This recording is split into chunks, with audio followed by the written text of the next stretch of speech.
So for today's video, samahan nyo nga pala ako sa mga gagawin ko. At bago na ako nga pala si Janeto, tawag nila sa akin Lucky. Kaya guys, samahan nyo ako. At ayun, bago nga pala ako pumasok sa school, kaya ito may dumating nga pala sa akin package. Ito na nga pala yung inaantay ko na hoodie, kaya ito bubuksan ko na nga rin pala sa inyo para ipakita. At ito nga pala yung hoodie na dumating. Ito nga palang spider hoodie. Sa mga hindi nakakaalam, pang geng-geng nga lang pala yung mga ganyang formahan. Siyempre may bago na naman tayo pang geng-geng. At pagkatapos ko nga pala mag-outfit check, kaya ito hindi na nga pala ako nakapag-video na matagal. Kaya ito meron nga palang gaganapin dito sa school namin na pepper rally. Kaya ipapakita ko nga pala sa inyo kung ano nga pala yung pepper rally. Dito guys, pepper rally. Kaya guys, samahan nyo ako, may kami ditong kasiyahan na part. At ayun, last week na nga rin pala namin sa pagpasok namin sa school kasi mag-spring break na nga rin pala. Wala nga pala kaming pasok ng 2 weeks. Lahat nga pala dito ng mga estudyante naka-jersey nga pala sila ngayon, pero ako hindi nga pala ako naka-jersey. Siyempre ang sinuot ko nga pala yung bago ko nga pala dumating na hoodie. Parang gengking na gengking tayo dito sa mga galawan sa school. Nagsimula na nga rin pala dito yung pepper rally. Ginawa nga lang pala namin dito, ito nga pala yung nagpalaro nga pala sa school namin ng mga games. Nung nag-aaral pa nga pala ako sa Pilipinas, wala nga pala gantong mga kaganapan sa school, pero ngayon hindi ko nga pala alam kung meron na nga pala mga gantong kaganapan, mga pepper rally na ginaganap sa school. At hindi na nga pala ako nakapag-video na maayos dito, kaya ito tapos na nga rin pala dito yung pepper rally. Kaya ito gagalaw ko nga pala kayo dito sa school kung ano nga pala mga subject na pwede nyong kuhain. Kapag mag-aaral ka nga pala sa Canada, sa mga nagtatanong kung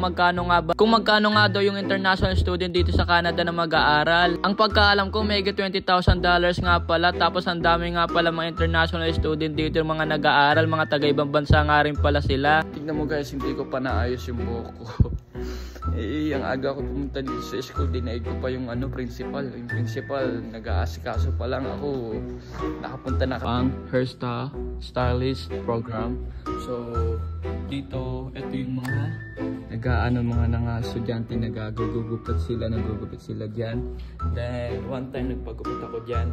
Babae nagupit sa akin, long hair ako dyan one time. Ayos naman yung gupit, maganda. So, kung gusto magpagupit, pumunta ka na lang dito. So, ang next naman ay ito ang mga nag-aayos ng mga sasakyan. Hindi ko alam kung anong tawag din. Basta ayun na yun, alam mo na siguro, isipin mo na lang. Nag-aayos ng sasakyan, kung gusto mo matuto mag-ano ng mga sasakyan, dito kakuhayan mo yan. Yup, ganito yung kasi dito sa school ko. Kapag grade 11 ka na, tapos mag-aano na magpapasok ka na ulit, papapiliin ka nila kung anong mga classes ang gusto mo. Papapiliin ka nila ng hairstyle, kahit ano, science, woodworking, kahit everything, computer, lahat. Pipiliin mo na lang. Ako pinipili ko, hindi ko pinipili yun. Ang pinili ko, designer ng mga clothing brand kasi gusto ko magkaroon ng sarili yung clothing brand. So ito ang next. Ito yung woodworking. Woodworking. Yung teacher ko dati. Ito yung woodworking. Ayan yung mga nag-aayos ka ng mga upuan, yung nag-assemble ka. So one time, ayun yung first class ko nung pumunta ako dito sa Canada, ginawa ko. Ito yung mga ginawa ng mga kabataan. Yan. Yan ang gaganto. Yan o. Mga designer talaga yun. Yan. Hindi ako marunong gumawa niyan. Bahala sila dyan. Ginagawa ko lang yung mga madadali. Kasi wala akong alam sa mga pag-drawing. So ito, ano rin yan, ang woodworking. Siguro, woodworking. And then ito ang robotics. Ayun o, robot yan nakasarado. Yan yung robot, yung magagawa ka ng mga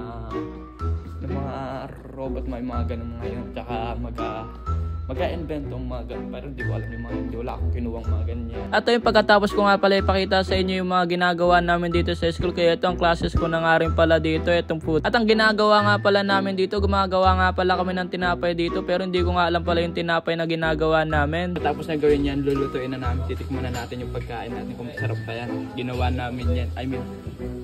Siya lang pala. Siyempre kahit nagawa tayo, siyempre kailangan ayusin natin dito yung buhok natin dito. Siyempre para sa video parang gengeng na gengeng tayo. Tsaka mga Edgar, yung mga galawan natin, yung mga buhok. Lahat nga pala kami dito parehas na parehas nga pala yung mga ginagawa namin na tinapay. Kaya ito ginawa na nga rin pala namin dito. Pinag-rolyo na nga rin namin pala yung tinapay dito. At siyempre masipag tayo, kaya ito ako nga pala maglalagay na ito. Kahit ito lang ginawa ko, masipag na nga rin pala yung malaking bagay na nga rin pala sa mga kaklase ko na ginawa ko yan. At ayun, hindi ko pa nga pala nakakain yung tinapay. bahay kaya ito tumunog na nga rin pala yung bell kasi isang oras nga lang pala yung pasok namin every Friday. At ang last block ko nga pala, ito nga palang PE tryout kaya ito wala nga pala kayong basketball ngayon. Ang ginawa nga lang pala namin, nag-workout na nga lang pala kami, wala nga pala ako ginagawa sa klase ko kaya ito nandito nga pala ako para mag-gym. Ipapakita ko nga pala sa inyo kung gaano ako kalakas. Sa mga hindi nakakaalam magkano nga pala yung binubuhat ko, ang binubuhat ko nga pala yan as mas mahal pa nga pala yan sa mga problema na binadala mo. At hindi pa nga pala ako nakontento kaya ito dinalawa ko na nga rin pala to. Nakikita nyo ba yung dinadala ko? Matakot na nga pala kayo.